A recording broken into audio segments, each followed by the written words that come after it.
Merci, honorable président Amadou Dawa Diallo.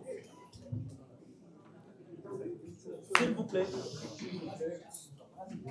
Je voudrais, comme il l'a dit, au nom du groupe parlementaire Takku Wallu Sénégal, vous remercier d'être venu, mais surtout, permettez-moi, à titre personnel, de remercier tous les collègues députés, membres de ce groupe, qui m'entourent ici cet après-midi, et au-delà, remercier tous les responsables, particulièrement ceux de l'Alliance pour la République, dirigés ici par Sidiki Kaba, qui viennent assister à ce que nous sommes en train de faire.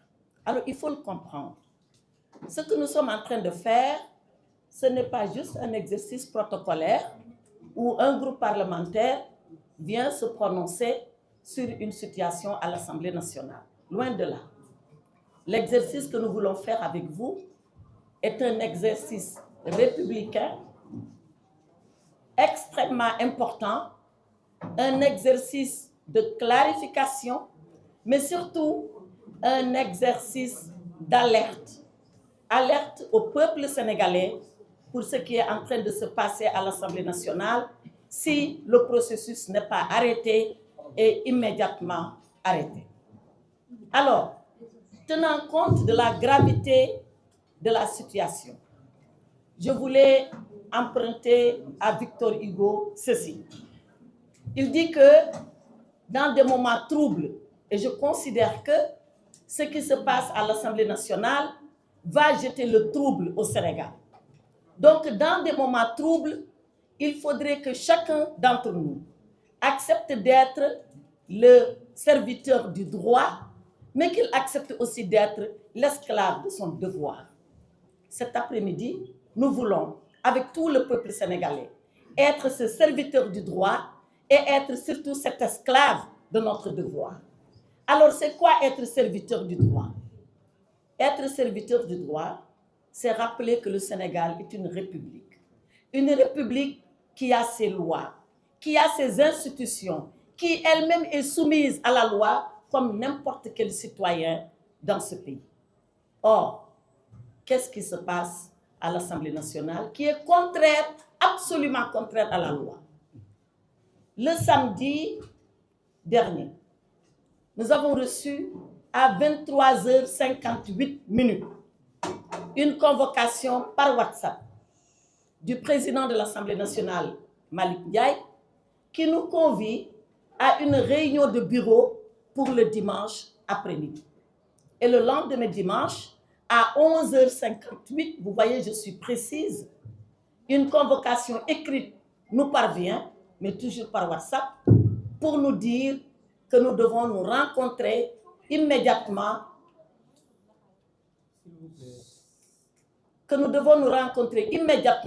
en tant que membre du bureau à 16h. Je précise que de toute l'opposition à l'Assemblée nationale, c'est-à-dire les 35 députés que nous sommes, il n'y a que dans le groupe Takku Wallu où vous aurez des membres du bureau, en la personne de Madame Racky Diallo, ici présente, vice-présidente du bureau de l'Assemblée nationale, et à ma modeste personne, qualité de présidente du groupe parlementaire. Donc, personne ici, en dehors de nous deux, ne sait ce qui s'est passé à l'occasion de cette réunion du bureau. Alors, je vais vous dire ce qui s'est passé. Et bien sûr, sans violer le secret de nos délibérations. Lorsque nous sommes arrivés, le président Malick Ndiaye nous a annoncé qu'il avait 3 points inscrits à son ordre du jour. Le premier point était relatif à ce qu'il a appelé une instruction générale du bureau. L'instruction générale du bureau, pour ceux-là qui ne le savent pas, c'est la mesure, comme un arrêté, que doit prendre le président du bureau pour appliquer une disposition du règlement intérieur. Et cette instruction générale du bureau, je vais y revenir, il nous dit qu'il a trait à expliquer comment un député qui veut revenir à l'Assemblée nationale peut revenir à l'Assemblée nationale et comment surtout son suppléant doit être traité au moment où le suppléant quitte pour que le titulaire revienne. Premier point. Deuxième point qu'il nous a dit, dont il veut qu'on débatte, c'est la réintégration du député Ousmane Sonko, je répète ces termes, à l'Assemblée nationale. Et enfin, troisième point dont il nous a entretenu, de sa propre démission en tant que président de l'Assemblée nationale. Voilà les 3 points sur lesquels nous avons débattu. Je l'ai dit, je ne viole pas le secret de délibération. Mais vous imaginez bien que ma collègue Racky Diallo et moi-même avons défendu que cela n'était pas possible. Alors je commence par la démission. Le président Malick Ndiaye nous a donné lecture d'une lettre qui maintenant est rendue publique pour dire que, au nom d'intérêts supérieurs, qu'il démissionnait de son mandat. Parce que président de l'Assemblée nationale, c'est un mandat. C'est après avoir été élu député que le collège des députés qui compose l'Assemblée nationale élit encore son président. Il a un double mandat. Mais pour démissionner de ce mandat, le règlement intérieur prévoit une procédure particulière. Or, lui, il est arrivé, il a sorti sa lettre, il l'a lue, il en a tiré la conséquence qu'il n'est pas le président de l'Assemblée nationale et il a passé la charge à son vice-président. Cette procédure, elle est illégale, elle est absolument illégale.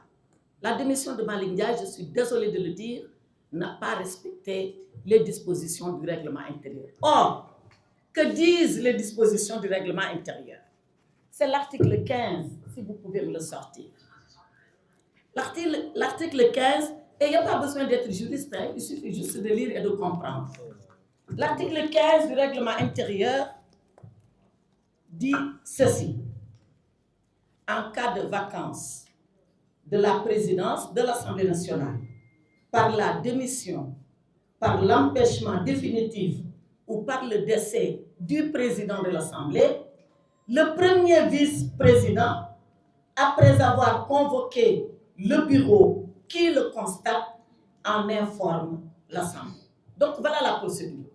Si le président démissionne, c'est le premier vice-président qui convoque le bureau fait constat que le président a démissionné et invoque l'Assemblée. Et l'Assemblée, c'est la plénière. Comment Malick Ndiaye a démissionné? Il n'a pas tenu informé le premier vice-président. Le premier vice-président n'a pas fait le constat auprès du bureau et on n'a surtout pas réuni la plénière. Le président Malick Ndiaye s'est contenté de lire une lettre de démission simple et nous a dit, à partir de ce moment, je ne suis plus le président de l'Assemblée nationale. Donc, cette démission du président Malick Ndiaye, au regard de l'article 15 dont je viens de vous donner lecture, elle est nulle et non avouée. Mais elle est surtout dangereuse. Elle est dangereuse. Moi, je fais partie des gens qui réfléchissaient, ou des collègues qui réfléchissaient sur la réforme du règlement intérieur. Et qu'avions-nous fait à l'époque? À l'époque, on avait conféré au président de l'Assemblée nationale un mandat de 5 ans pour éviter l'instabilité de l'institution. Rappelez-vous combien de présidents dans l'histoire du Sénégal ont été victimes de cette instabilité. Et le dernier exemple, connu et reconnu, c'est celui du président Macky Sall, qui a fait 1 an au perchoir. On s'est précipité de changer la loi pour le sortir, et il a démissionné d'ailleurs en tant que président de l'Assemblée nationale. Et nous avons voulu garantir le président de l'Assemblée nationale contre cette instabilité. Et voilà que celui qui est bénéficiaire de cette garantie, il vient nous la jeter à la figure, comme pour nous dire, je n'en ai pas besoin. Mais ce qu'il a fait, ça heurte l'institution parlementaire elle-même. Mais ce sont ses raisons à elle, et l'histoire le tiendra et le jugera. Mais pour le moment, la loi l'a jugé parce que sa démission, elle est illégale. Et nous voudrions vous dire cela pour que vous le compreniez. Maintenant, sur les 2 autres points de l'ordre du jour, sur l'instruction générale du bureau, il n'y a pas grand-chose à dire. C'est les modalités par lesquelles le suppléant de M. Ousmane Sonko, s'il est installé, va bénéficier de certains droits, de certains privilèges, savoir qu'il va conserver son passeport diplomatique, il va conserver ses indemnités pendant X mois, il va. C'est ça, l'instruction générale du bureau. Donc, nous pouvons passer là-dessus. Reste maintenant le troisième point. Le troisième point, et c'est là où nous devons être les serviteurs du droit. Le troisième point porte sur la réintégration de Ousmane Sonko en sa qualité de député. Vous avez vu tout le débat que cela a suscité. Nous n'avons que le règlement intérieur comme viatique. Le règlement intérieur est une loi organique qui elle-même se fonde sur la Constitution. Et qu'est-ce qui se passe? Monsieur Ousmane Sonko était Premier ministre du Sénégal. Il a conduit la liste de PASTEF aux élections législatives de 2024. Et il a été élu tête de liste avec tous ses collègues députés. Et que disent les dispositions? D'abord, la Constitution. La Constitution, c'est son article 54. Et je vais vous lire l'article 54. L'article 54 dit clairement: la qualité de membre du gouvernement est incompatible avec un mandat parlementaire. Donc c'est clair, quand on est membre du gouvernement, ça va de Premier ministre jusqu'à secrétaire d'État, on ne peut pas être député. Ousmane Sonko, au moment où il conduisait la liste, était Premier ministre du Sénégal. Il a battu campagne, il est Premier ministre du Sénégal. Il a été élu, il est toujours Premier ministre du Sénégal.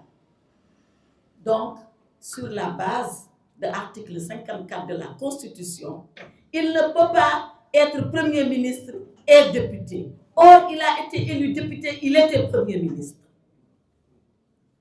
Qu'aurait-il fallu faire? Voilà la question. Qu'aurait-il fallu faire?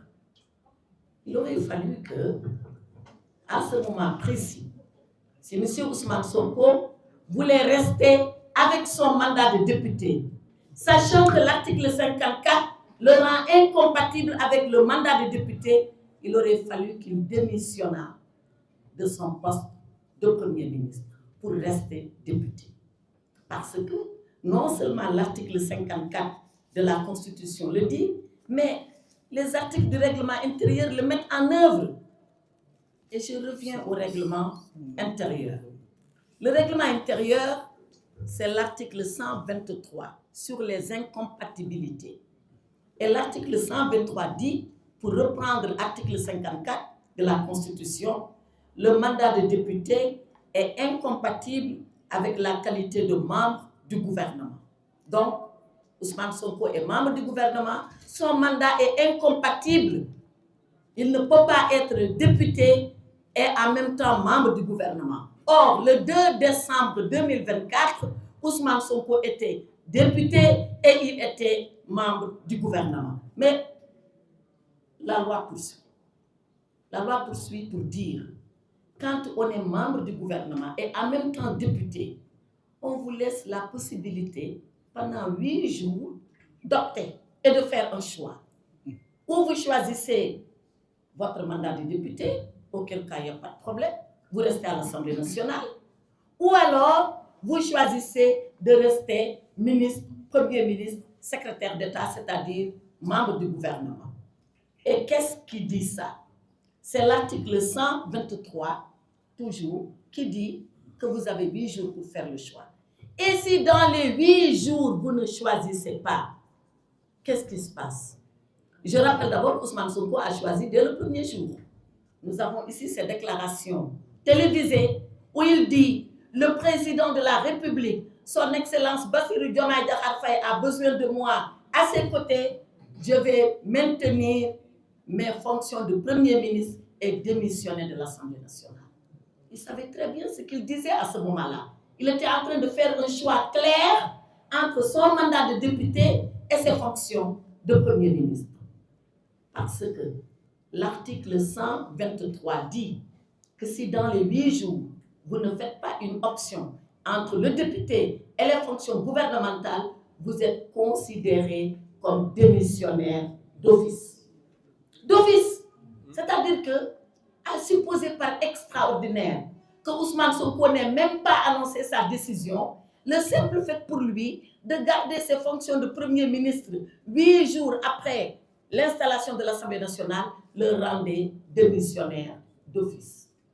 Or, c'est quoi un démissionnaire? C'est quelqu'un qui, de façon volontaire, renonce de façon définitive à un droit. Renonce de façon définitive.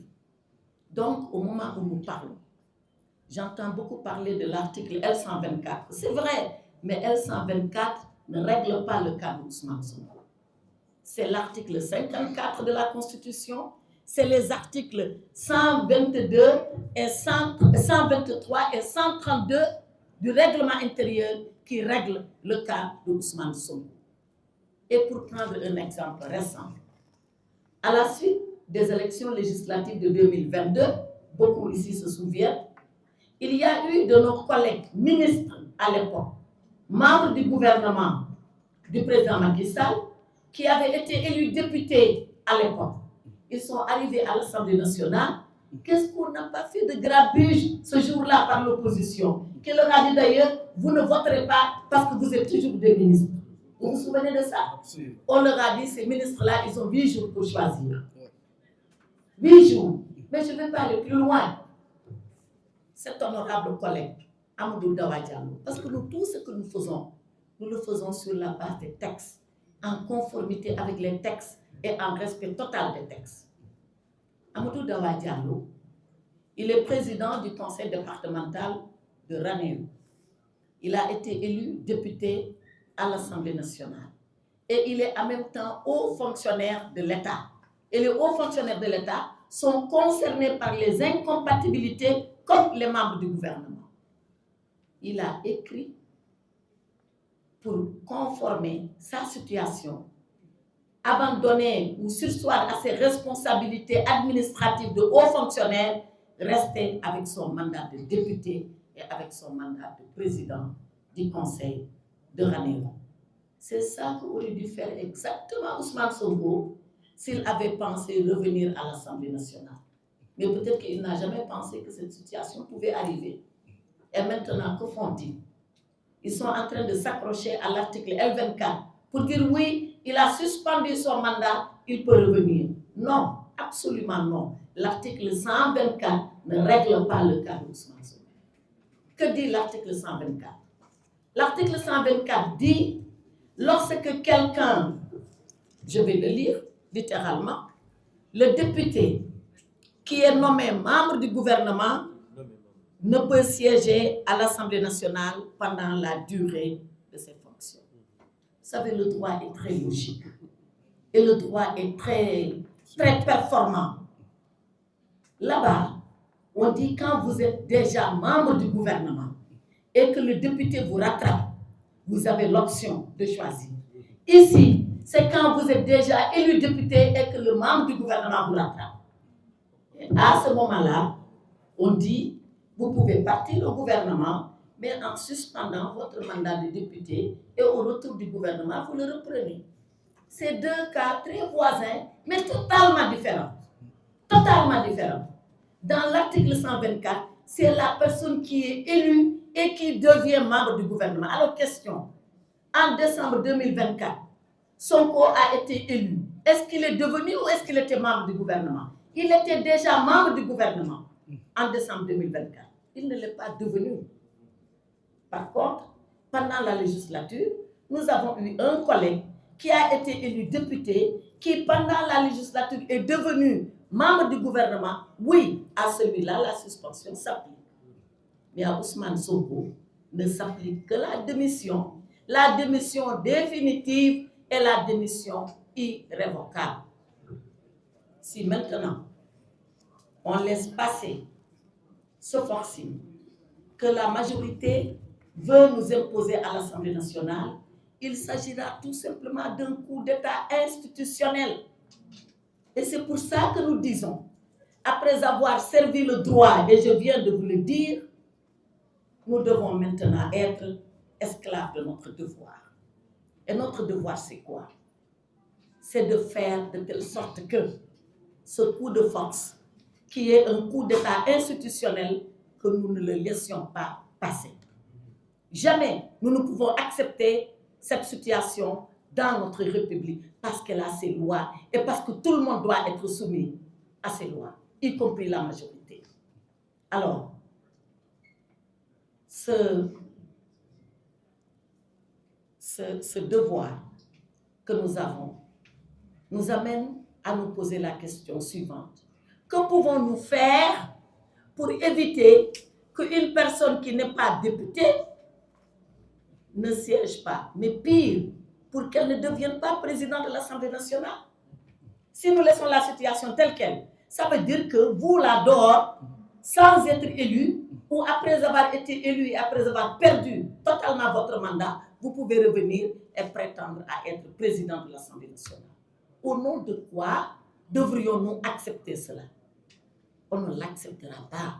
Et c'est là où nous interpellons tout le peuple sénégalais pour dire, voilà ce que la majorité PASTEF, dans la précipitation et dans l'urgence, parce que, vous savez, quand nous sommes arrivés en réunion de bureau, je demandais pourquoi l'urgence. Quelle est la précipitation qui nous commande de nous mobiliser un dimanche après-midi, un long week-end de Pentecôte, sans même penser à nos frères chrétiens qui, eux, sont dans la prière, pour nous demander de venir délibérer sur un cas qui n'est absolument pas urgent. Personne ne m'a répondu sur ça, sauf à me dire, oui, y compris le dimanche, l'Assemblée peut délibérer.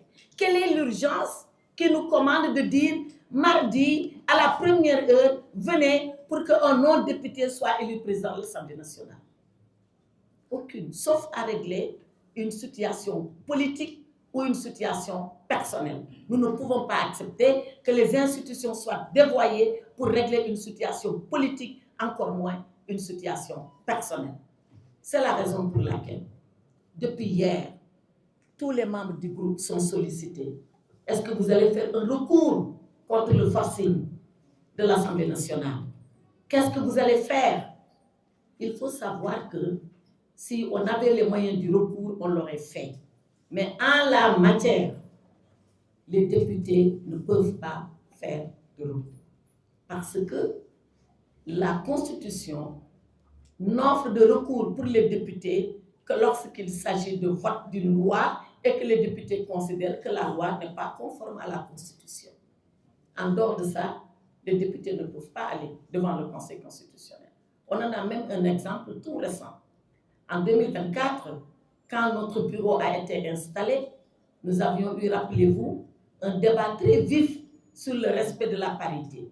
Nous voulions proposer un vice-président homme et la majorité voulait nous imposer une vice-présidente. Nous avons été jusqu'au Conseil constitutionnel. Pourquoi? Parce que nous voulions épuiser la matière.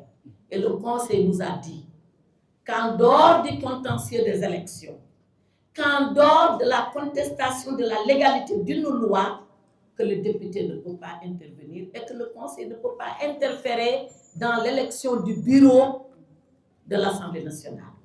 C'est une décision du Conseil en date du 18 décembre 2024. Nous pouvons vous donner le document. Donc, nous ne pouvons pas faire de recours. Mais alors, quelle est la solution?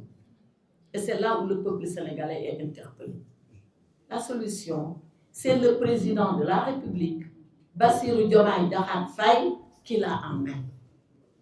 Et nous lui demandons, de la façon la plus solennelle, de la façon la plus grave, mais de la façon la plus respectueuse, d'assumer cette responsabilité au nom du peuple qu'il a élu et sur la base du serment qu'il a prêté. Parce que c'est quoi ce serment? Ce serment, c'est l'article 37 de la Constitution, où il dit qu'il s'engage à défendre et à protéger les institutions. Or, l'Assemblée nationale est menacée. Et quand l'Assemblée nationale aura fini d'être soumise au dictat illégal de la majorité, c'est à son fauteuil que l'Assemblée s'attaquera. On peut le dire parce que tout ce qui se dessine là tend vers ça. Donc, il doit protéger les institutions. Il doit protéger l'Assemblée nationale. En quoi faisant? La Constitution lui permet, lui donne le pouvoir, à lui seul, ce pouvoir-là, de demander un avis au Conseil constitutionnel. C'est l'article 92 de notre Constitution. Pour dire au Conseil constitutionnel, que pensez-vous de la légalité du retour de Ousmane Sonko à l'Assemblée nationale? Point. Moi-même, je peux rédiger l'avis si le président me le demande. Que pense le Conseil de la légalité du retour de M. Ousmane Sonko à l'Assemblée nationale? Les 7 sages-là, qui sont toujours sages, je suis convaincue qu'ils diront que ce retour est impossible. Il est impossible parce que Ousmane Sonko, Premier ministre du Sénégal, élu député, est retourné dans ses fonctions de Premier ministre en application des articles 123 et 132 du règlement intérieur sur les incompatibilités, que cela rend impossible le retour de Ousmane Sonko à l'Assemblée nationale. Et la cause est entendue. Donc, nous demandons au président de la République, de façon grave, de façon solennelle, dans tout le respect que nous lui devons, de prendre cette responsabilité à bras le corps. Le peuple du Sénégal ne lui demande qu'une chose, c'est d'assumer cette responsabilité-là. Le jour où il ne le fera pas, et je ne peux pas imaginer qu'il ne le fasse pas, le jour où il ne le fera pas, eh bien, il portera une atteinte grave au Sénégal et aux Sénégalais.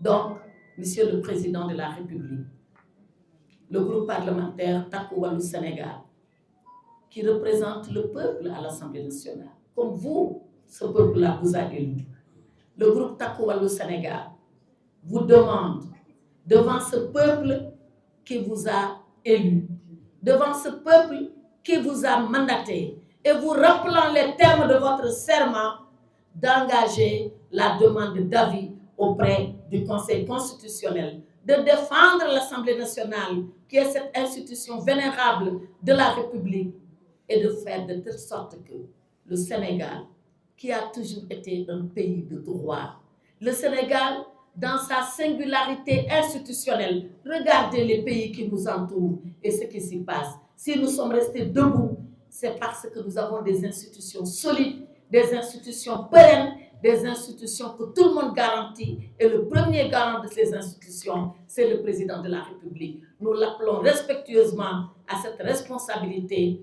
pour que ce coup d'État institutionnel qu'on veut opérer le mardi à l'Assemblée nationale, que ce coup d'État ne puisse pas prospérer. Voilà ce que je voulais dire au nom du groupe parlementaire Takku Wallu Sénégal, en vous remerciant, en remerciant mes collègues, en remerciant tous les responsables de l'Alliance pour la République qui nous accompagnent cet après-midi dans ce moment solennel où le Sénégal est à un tournant.